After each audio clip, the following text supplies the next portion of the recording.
Shalom, Stefan the show. Welcome again to The Rock. In my woodshed, processing more wood. These piles, as you see, are about, I guess, about six and a half feet tall. This shed is 8 feet wide, so it's 8 feet by 6 feet. And I have a row in the back, and then a row right here. And then I'm working on this one, and I'm actually going to be making 2 more rows of it, because you need heat. You need heat. I believe it's going to be a bad winter. You need heat. And for myself and for my family, that's how we heat. We burn wood.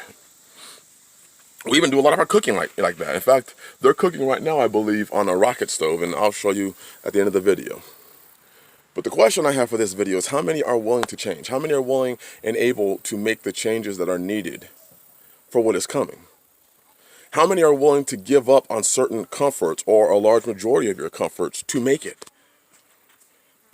They're talking and saying that right now, over 30, I was talking with Brother HOQ and Brother David, and they were saying that over 23 to 30 million Americans are going to be facing evictions. That's roughly 10% of the nation's population, roughly.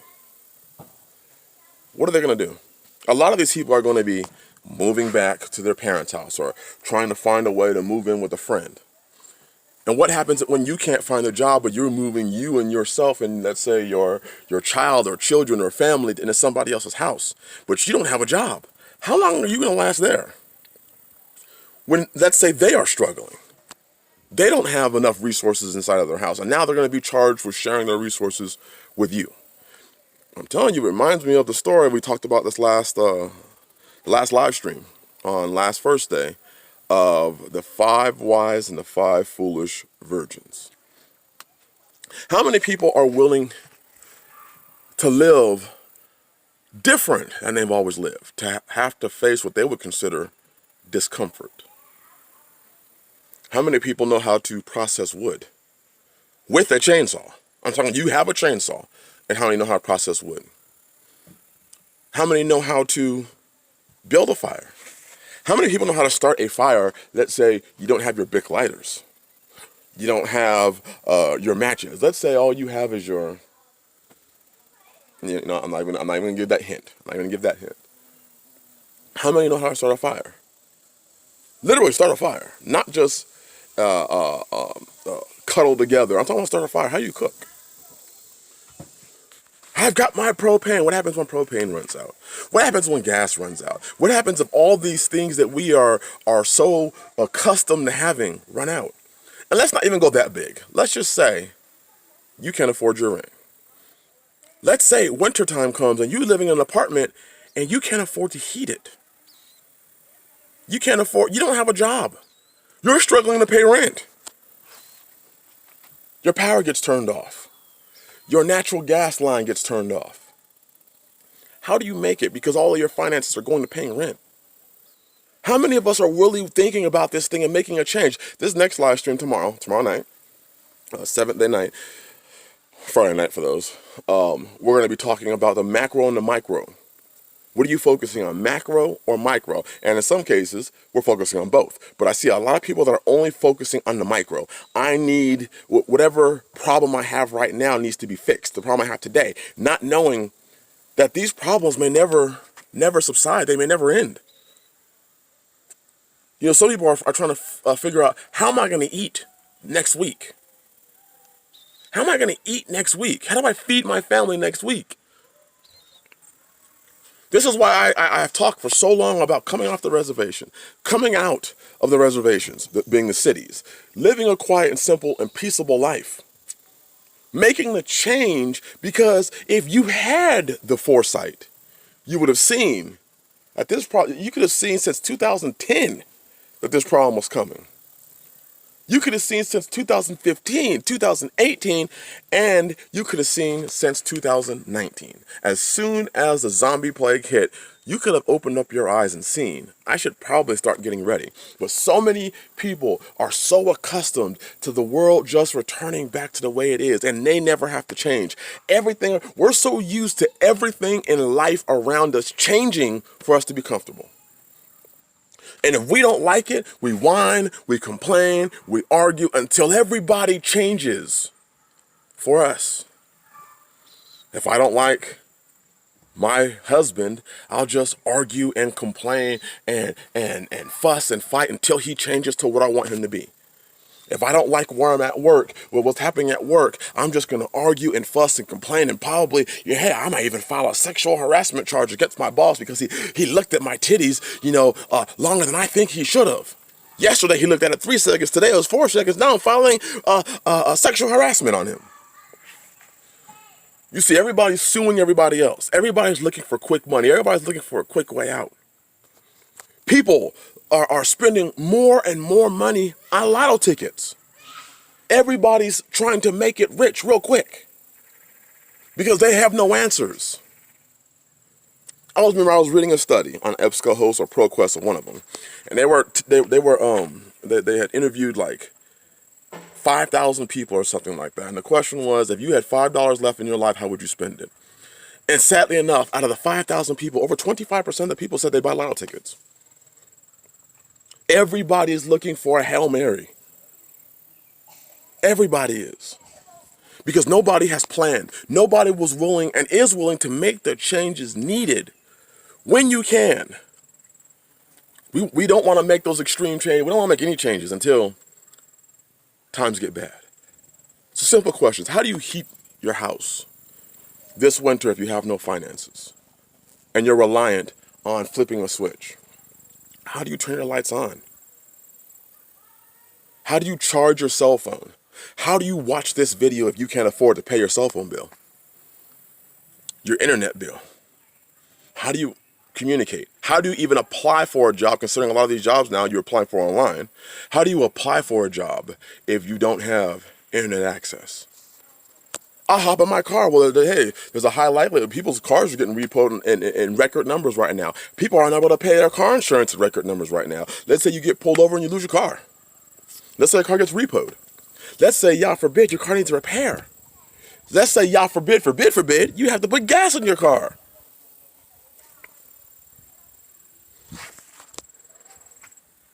So many people are unwilling to make the changes that are needed. I'll just hop on the bus. Yes, buses do exist in the reservation. And the buses make sure they do take you into areas that they want you to go. It's basically control. You hop on a public bus and they take you to where they want you to go. You can go to the mall, you can go to, the corner store, you can go to the trolley station, you can go over here, but guess what the bus will never do? You can't hop on your city bus and say, hey, take me to the Ozarks. Take me out to I want to go to the Ozarks. I want to go out to the hills. I want to go to the mountains. Take me out there. They probably ain't taking you out there. Where has our mind gone? And why have we not been willing to make this? It's like when the toilet paper situation happened. Everybody was running around buying toilet paper. Then the toilet paper situation went away, and now everybody's like, woo, back to normal. Back to normal. It never occurred to them like, the fact that people were acting and overreacting for toilet paper should open my eyes to see what happens if this is a food situation. If people were acting like that based on toilet paper, they were buying all the paper goods. They were buying napkins. They were buying paper towels. You didn't see a whole lot of people go out there and buying washcloths, though, which would have been 10 times simpler. Or old T-shirts, or you could have gone to Goodwill and bought 15 T-shirts or 10 T-shirts and cut them up and use those. But hey, toilet paper. Because people's minds are not trained to think outside of the normalcy that they've lived on. And when all this stuff starts falling down, what you're seeing around, you're seeing a desperation, you're seeing an anger. People, I'm frustrated with masks, and they're trying to put it all on the masks. And I'm like, it's not the masks. People are starting to open up their eyes and see what their future looks like in 6 months.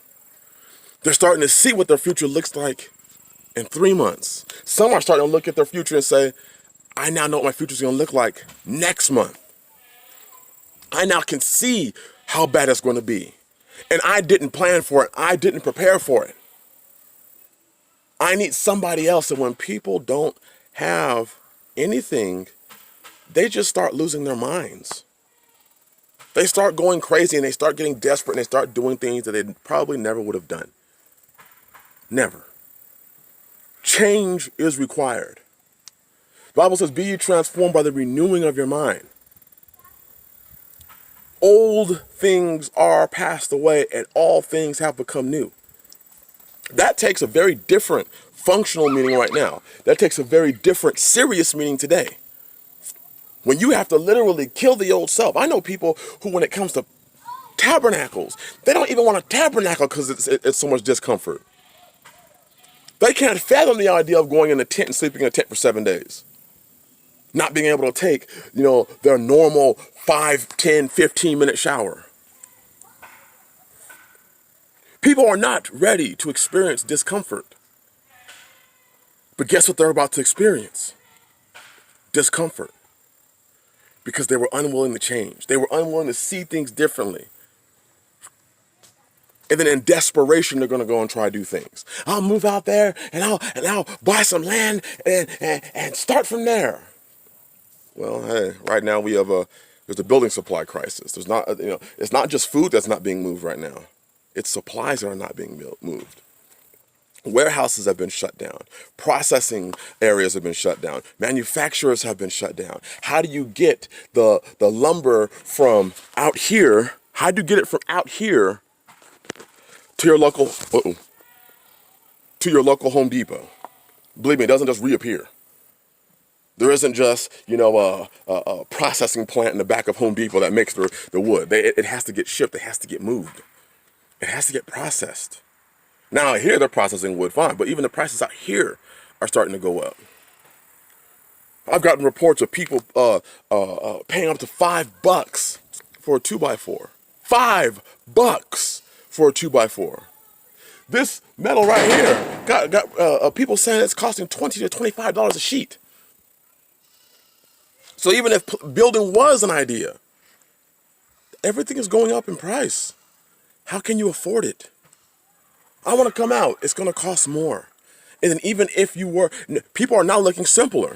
You could build an 8 by 20, a 12 by 20, a 12 by 24. You could build it. I built mine. My first original was a 12 by 24, and I've extended on it twice. But a 12 by 24, you can build that for a couple $1,000s. Instead, people are spending an absorbent amount of money. People are continuing to get in debt when debt is not what you need to get into. You need to get out of debt right now. Because how do you pay for this stuff when there are no jobs? How do you pay for this stuff when places are being shut down? Are you changing the way you think? Because if not, you may just suffer for the way you think. In fact, a lot of people are going to be suffering for the way they think. A lot of people are living a paper, rock, scissors lifestyle. If you don't know what that is, look it up. We'll talk about that. A paper, rock, scissors lifestyle. Basically, people are just guessing now. They're just guessing what their life. They have no real design. They don't have any idea. They're just guessing because they refuse to change. I don't know if you can see this. We got some water warming. I think they're cooking. Huh? Both? They're doing both. They're heating up water and cooking.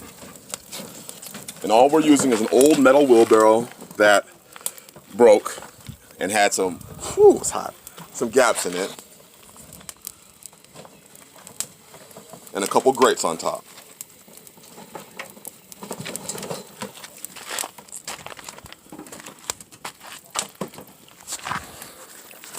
You have to be willing to change the way you think, the way you do, the way you spend money.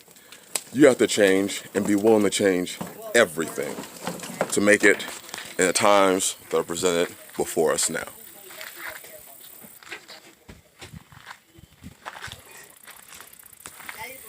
Bless you. Shalom.